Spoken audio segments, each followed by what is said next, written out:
தலைவர்கள் வருகிறார் என்றால் ஒண்ணுமே இல்லை. 2 பக்கம் பேரிகார்டு போட்டுருவாங்க.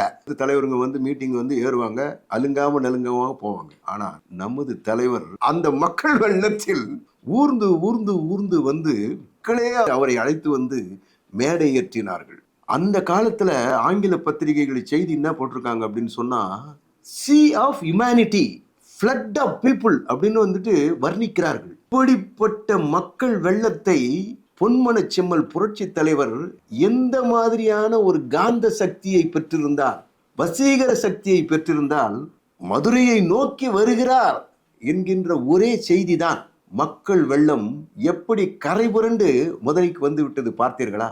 நமது பொன்மனச் செம்மல் புரட்சி தலைவர் எம்ஜிஆர் அவர்கள் பூவுலகில் இருந்தபோது எப்படி மக்களை வசீகரித்திருந்தாரோ அதே போலத்தான் விண்ணுலகிலும் அவர் இருந்து கொண்டு இன்றைக்கும் புரட்சி தலைவர் அவருடைய பக்தர்களை ஈர்த்து கொண்டிருக்கிறார், ஈர்த்து கொண்டிருப்பார் என்பதுதான் சத்தியம்.